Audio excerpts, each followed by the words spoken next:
Hey, how's it going, everybody? How's it going? We're gonna do our Q&A today. I know that we're a few minutes late. We said that we were gonna start around 6:15.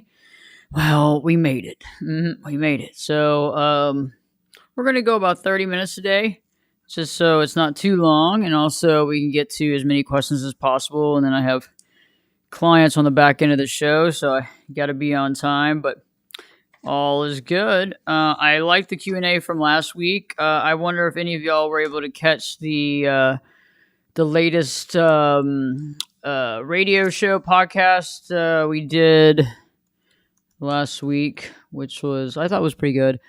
I thought it was I thought it touched some good bases, and I'm trying to think what it was. I think it was on narcissistic abuse. Let me pull that up. Okie dokie.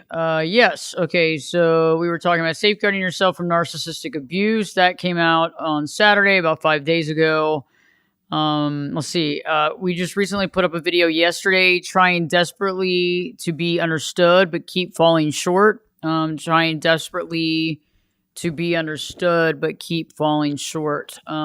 This is definitely one that I think is an important video, because many of us are, trying with someone we're in a relationship with, possibly a family member, possibly a friend, heck, a roommate, whoever, and we're not being understood. And so no matter what you say, no matter what you do, you're not being understood. So that video went up yesterday, so it's the latest video on YouTube. It'll also make the other social media rounds next Tuesday. So anyway, yeah. So thank you for tuning in. Atlas Moon, great to see you. How are you doing? Diane, great to see you. How are you doing? Patricia, great that y'all tuned in. I'm so happy that y'all are here. And everybody else that wants to comment, just bring your questions, and we can kind of go from there. I know that, with the radio show and the podcast, I have a tendency of obviously having to have a show, especially because it's especially the live radio part. And so I'm not able to answer questions. And so I like this to be just that, so we can really focus on that. Don Morrow, great to see you. How are you doing? James, great to see you. Thank you for tuning in. Brenda, hey, it's Brenda. Oh, Brenda, great to see you. How are you doing, sweetheart? Great to see you. I heard that the weather in Arizona was actually better today than normal, only 100 degrees. So you must be happy with that. It's about 10 to 15 degrees cooler than it normally is. So interesting. Always an interesting summer dynamic in the state of Arizona. Love it. Miracles do happen. So right, Brenda, so right. And so today we're going to be talking about that. We're going to have some fun. 101 right now. Okay. I see it. It's rising. It's on the rise, and it's almost about to be night. So that's really normal. George is here in studio. Buddy is here. You can actually see him a little bit in the background. He is ready to go home. He's been here for a while, but he's still not going to get to go home until way after this, but we will get through it. He's a good camper. He's been here since 9 a.m. this morning, so he's doing good. He is our office mascot, actually. So, yeah, see, George is totally up with that office mascot. Jay, great to see you. How are you doing? Glad that you tuned in. I'm just going to be answering some questions. So if you have any questions, just go on and send them out. I'm here. I don't want to really sway the conversation anyway. I've realized, though, that, when we have the answers to questions and we have clarity, we have understanding, we begin to understand better who we are, right? Even a situation that triggers us, right? So I think it's interesting, a trigger is always, I have a video coming out here in the next few weeks about triggers. I think it's coming out next week, maybe. We just shot it today. It's going to be about triggers and about how triggers can actually be an opportunity for us to learn and to grow, even though a lot of times, triggers suck. They make us upset. We might get angry. We might cry. We might get overwhelmed. So you know how it goes. James, great to have you here. It's been quite nice. Bearable here in North Dallas. That's great. Yeah. I mean, some of the weather prayers have been answered, around some parts. And so it's always a good thing. And that's always a good thing, because then it's we actually go through the process. I'm good with it. The last few summers where I'm at is just, it's really hot, and we actually are looking out right now. So it's also It's a good time to be here. Tanya, it's great to have you. Thank you for tuning in. Questions regarding what exactly? Well, that's a good question. We're talking mostly about relationships. We talk about toxicity. We can talk about realizations. We sometimes we talk about cluster B. Sometimes we talk about awakening. Sometimes we talk about boundaries. There's been times that we talk about a lot of different things. It just depends. But I find that a lot of times most folks want to talk about relationships. We've talked about narcissistic parenting. We've talked about not being the chosen child. We talked about being the chosen child. We talked about, relationships with folks that have MPD and stuff like that, and kind of the list goes on. So, good question. I appreciate you asking. End times, great to have you. So good that you tuned in. Runner, great to see you. How are you doing? Glad that you tuned in. Atlas Moon, Ashley, I've been looking at the BPD master class, okay, and the narrative looks more for romantic relationships. Would this course be helpful if I had a BPD parent? That's a great question, and many of you might not know. I do have a master class. I have two, and we actually have a third coming out very soon that we've already finished. But we, it's like you get all the work done, and then you're like, okay, I'm going to wait a while. It's almost like finishing a house, and you have one room to paint, and you've done all this work, and you're going to wait a while for it. But that's where we kind of are right now. It's all done, but the master class on BPD. So yeah, the BPD masterclass is very encompassing. I understand that a lot of it might feel or it might seem like it's more romantic driven as far as, somebody that you're in a romantic relationship, somebody that you're married to, a boyfriend, girlfriend type thing. But what I find is that for the most part, it doesn't, all these types of situations cross over. And I could definitely do a separate masterclass for parents, for folks that have parents who have BPD or cluster B dynamic. But I do feel like when you get into the nuts and bolts of it, and it's a very deep dive. There's a lot of video content, and a lot of video content. But once you get into that deep dive, I believe that it reveals itself the ability to really transcend over the relationship. I think it could even work if somebody was dealing with a BPD boss. Okay, so I think it could even get to that level.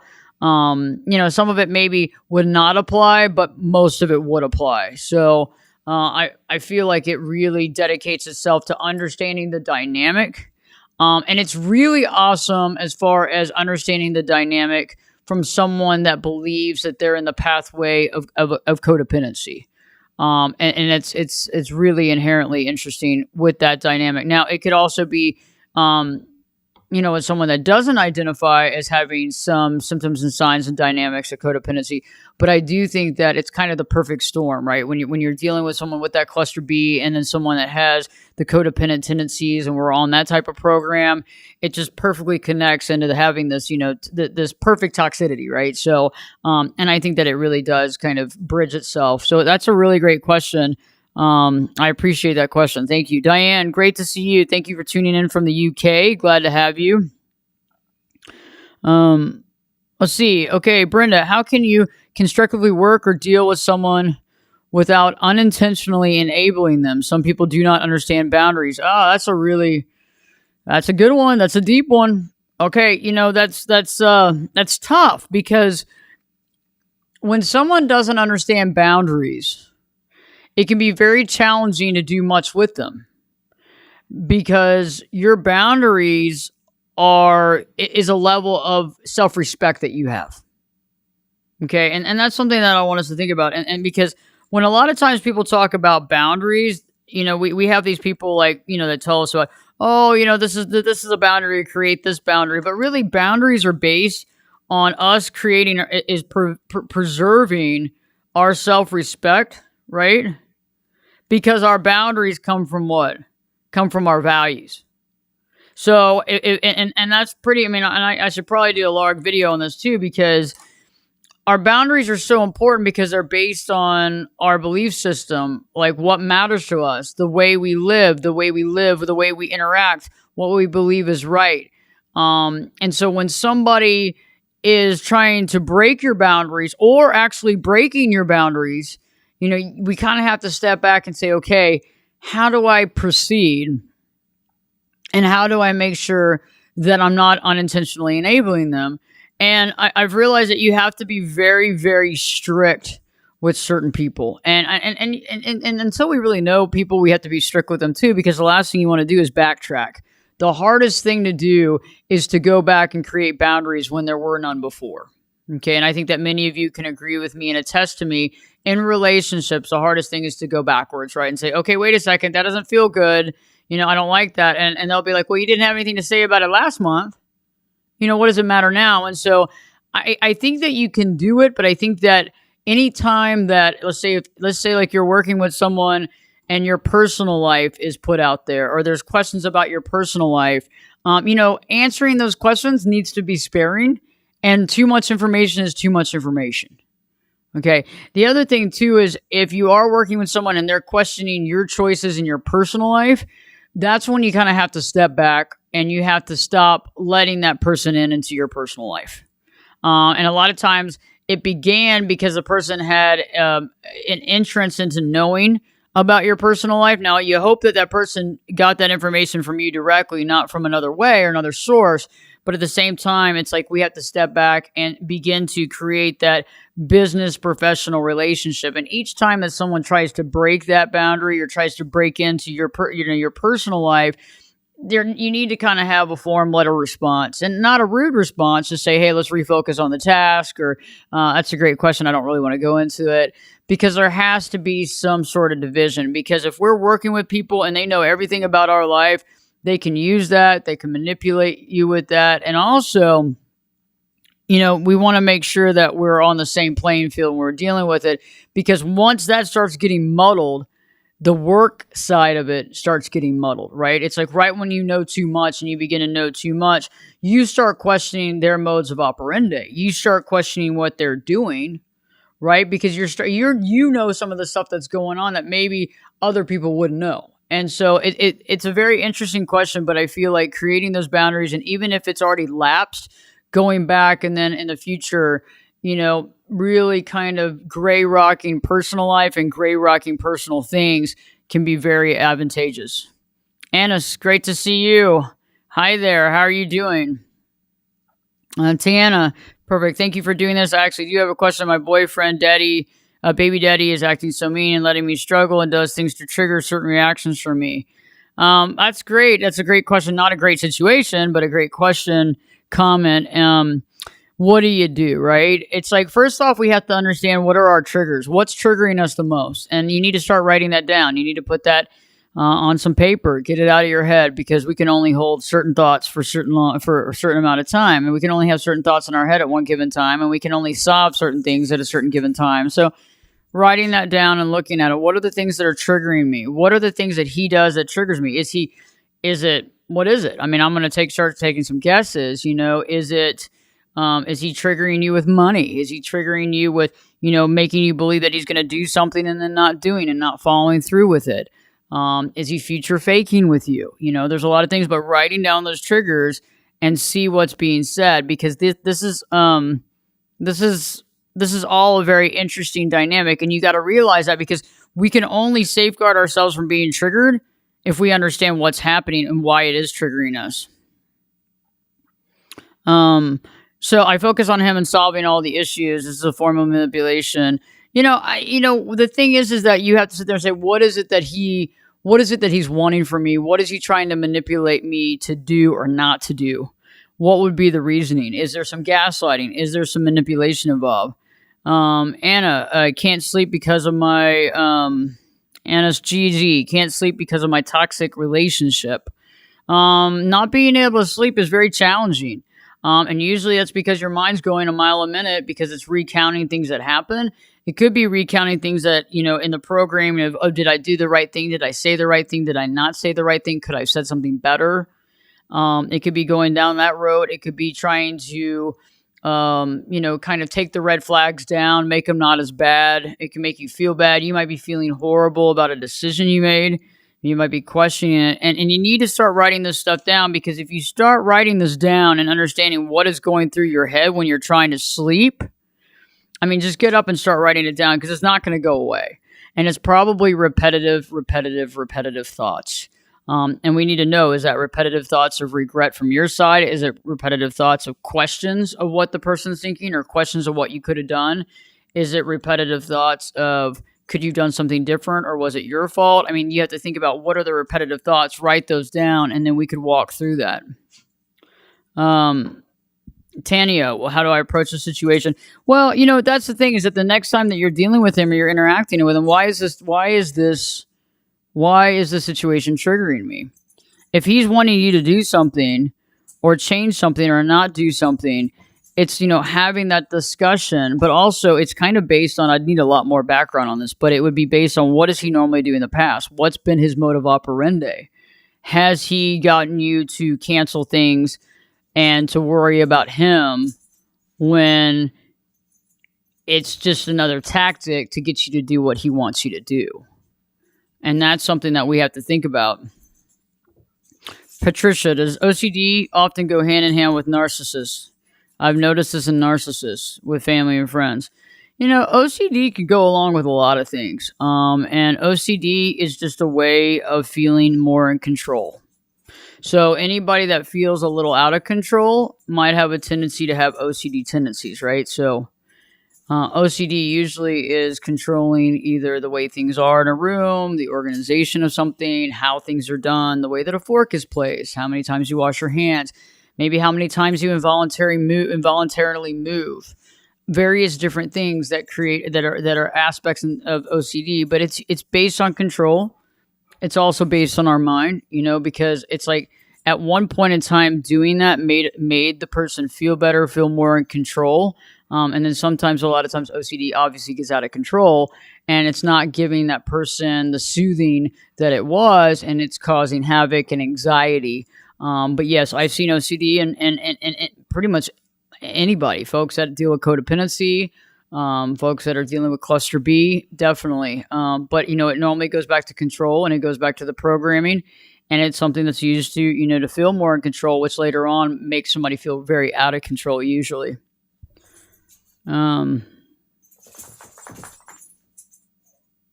Thank you, Jay. Have a great night. I appreciate you tuning in. Yes, the show will be up. Is covert narcissism so tough to spot?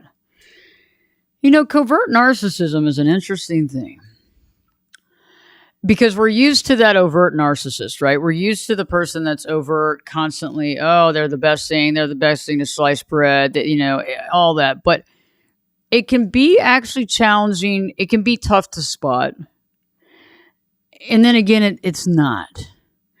But sometimes it can, because a lot of these folks tend to be very sensitive. They can be misunderstood people. And that sensitivity that we catch with them, the misunderstood kind of concept, can throw you off. And it's interesting too, because also a lot of times a covert narcissist, can't stand somebody that has an overt narcissism, right? It's like they can't stand it. They'll talk about that person, how horrible that person is. And so it's hard. And sometimes with these covert narcissists, they can be kind of withdrawn. They can be more quiet. They're definitely not what you're used to when you think about narcissists. Okay. And so, and a lot of times too, they can display signs of depression and anxiety that you might not see from another type of narcissist. So definitely harder to catch. The feelings of inadequacy is also a big deal. It can be harder, but a lot of times when you step back, you can see it, because a lot of times too, they can have certain empathy, but it kind of serves them as well. And so it's kind of a self-serving situation. And it's hard because as well, it's harder when you're with somebody that you're right next to that happens to be a covert narcissist, because a lot of times the picture that's painted in the very beginning is more altruistic sounding than you would ever expect from a narcissist, right? So, and I think that everybody has sides, right? So I think we all have kind of gray areas. We all have, we're all on the spectrum at some level.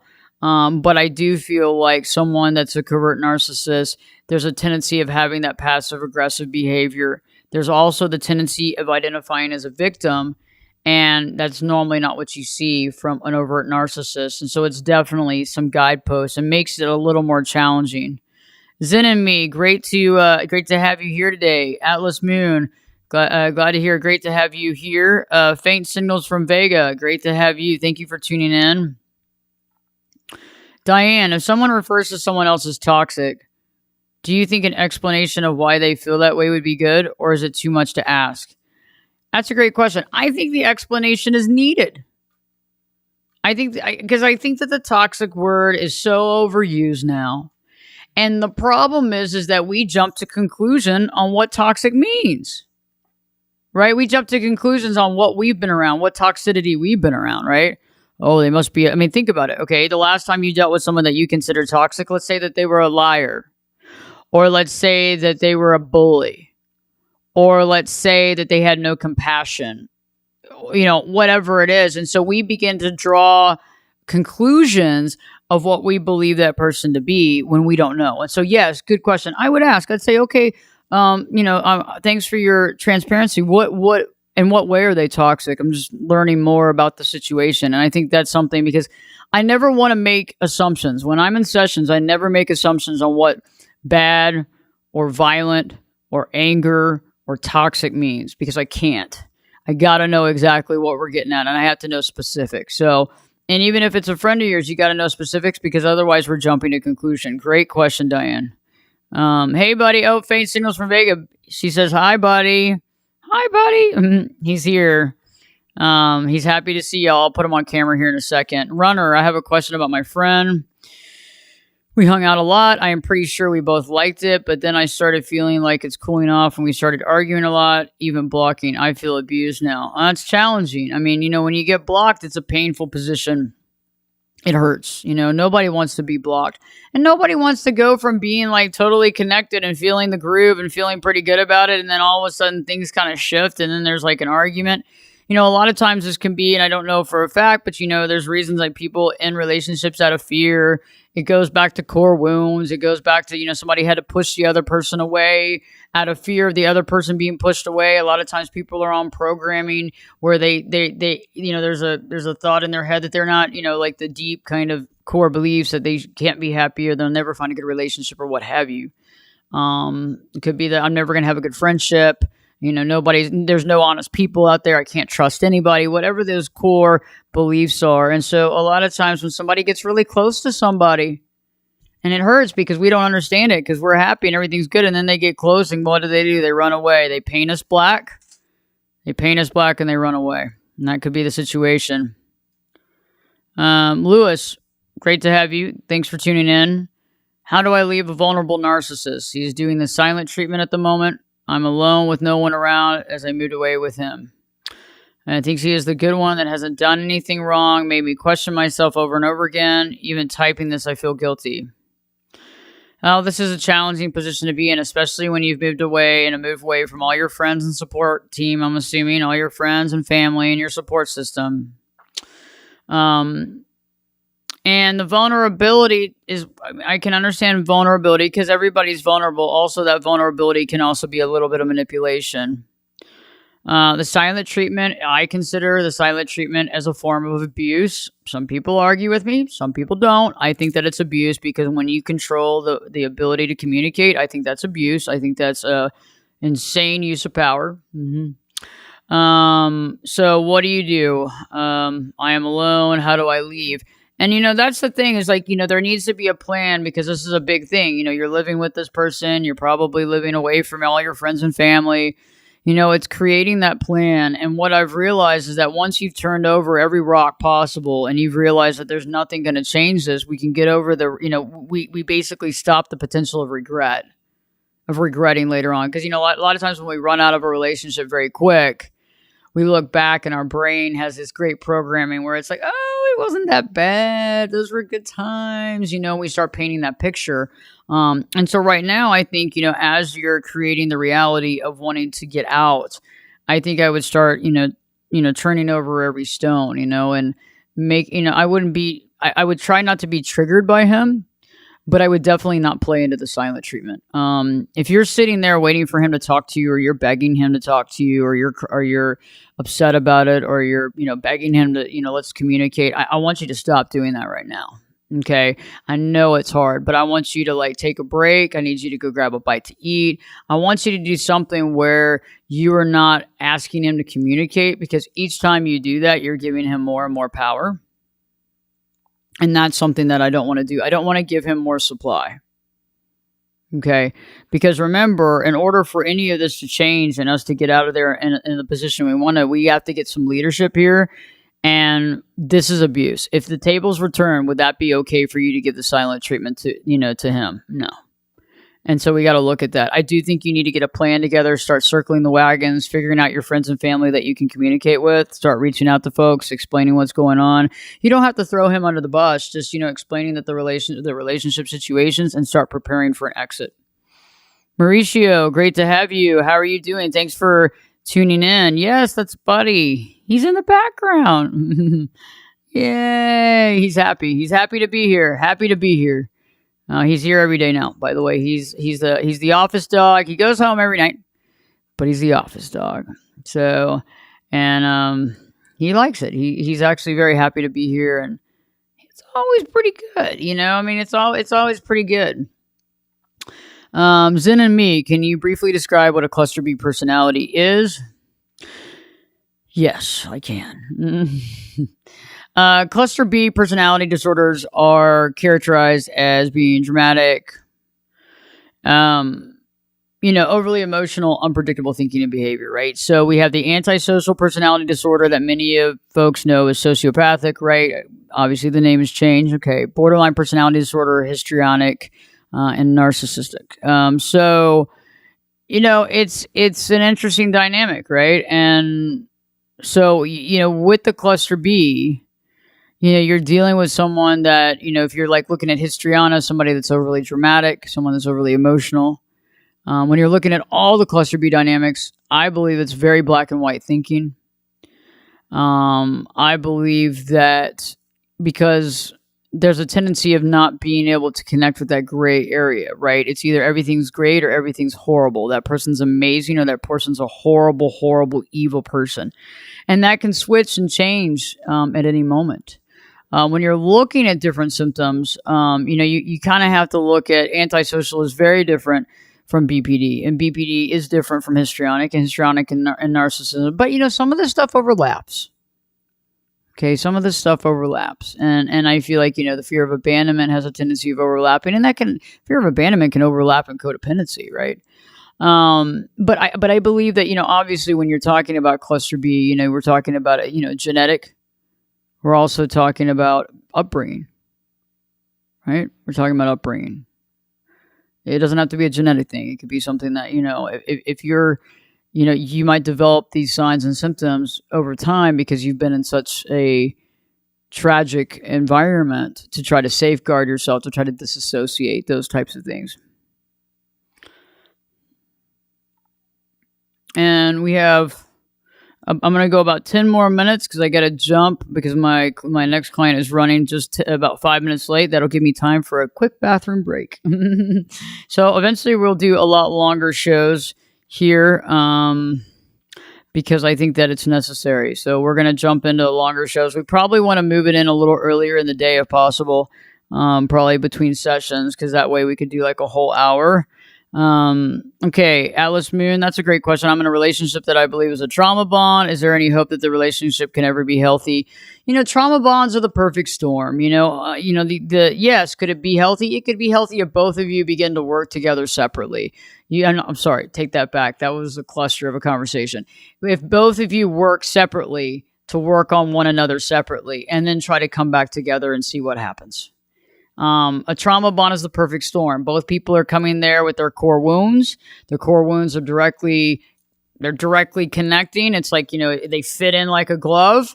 And it's a perfect storm for hell, right? It's a perfect storm for chaos and hell and everything else. So both people have to begin to realize that they have core wounds. They have to work on those. They have to work on their core beliefs. And that's what I do with a lot of clients. And then they have to really work on resetting and deprogramming and all this stuff. And yes, there could come a time down the road where both of you could come back together and have a successful relationship. But see, the thing is that most people don't do that. What they do is they decide, oh, we're going to go to couples counseling. Couples counseling, and it works it works in certain situations. But if both people, if we're dealing with a trauma bond, especially if both people are not married yet, and we're dealing, even if you're married and when we have these issues too, you need to seek someone separately and your spouse does, and then you can come together and work together with somebody too. But I definitely don't advise working together, with the same person that you see separately. Because, there's these separate issues that we have to work through. Each person has their own issues. It's not just a part of the relationship, right? So it's almost like when you're working on two people's core wounds, there's not enough time in the session to work on both people's core wounds. Right? It's almost like going and working out with a trainer. You got 60 minutes and one person's rehabbing from a knee replacement and the other one's doing a marathon. Both of you are not going to get a good workout. It's not going to happen because they're going to be going back and forth trying to field both things, and it's not going to work. So I really advise taking the time, if this is the case and you actually care about this person and you want to make something work, is say, hey, let's give ourselves, seriously, 6 months to a year to start working on ourselves and see what happens. If they don't do it and they're not there when you come back, that's their problem. They didn't see the value. 6 months is nothing to work on yourself. And say, hey, we can be in contact, but let's really work on ourselves. Let's step back. Let's not, toxify the relationship, and let's really work on ourselves. And let's check in every week or every 2 weeks and talk about what we've worked on and really focus. And if that other person's doing the work, it's going to show. If they're not, it's going to show.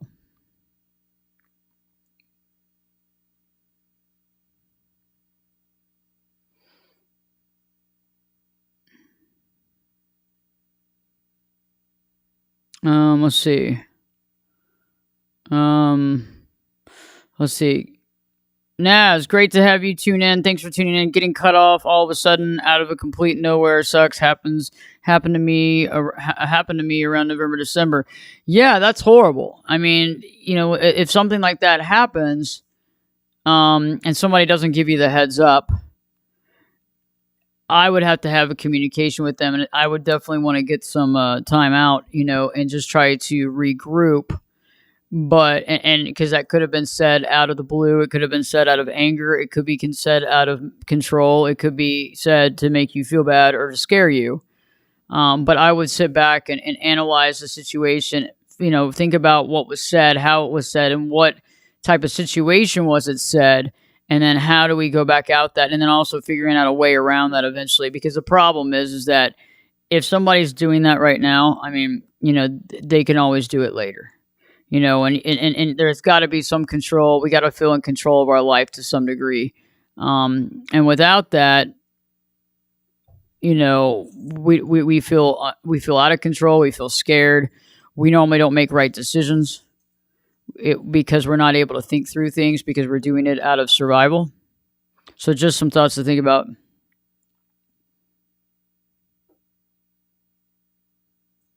Victoria, why do narcissists stalk their victims, but people in general? My narcissist scooped everyone out that I talked to, even though they are married, and I expected it, where they were keeping tabs on me. Interesting. Yeah, it's interesting.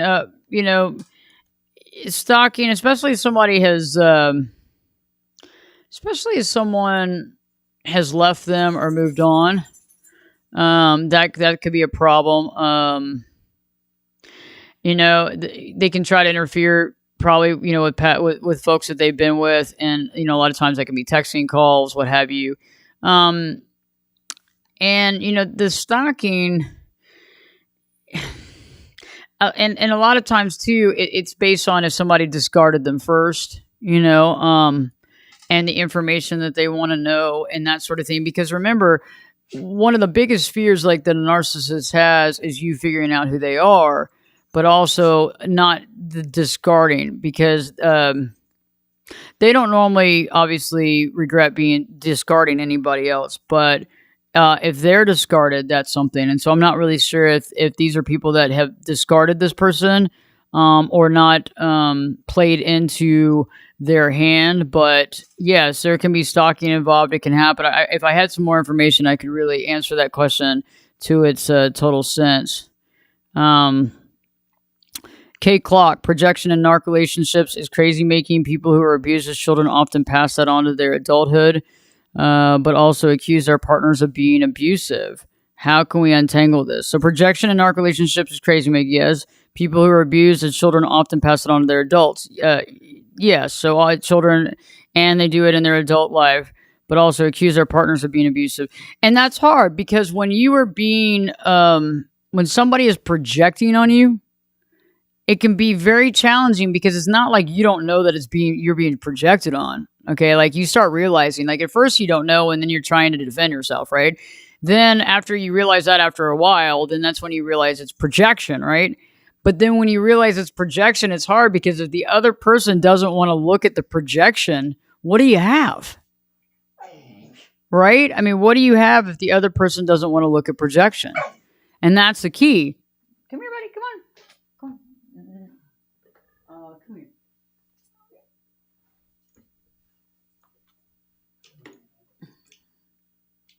Come here.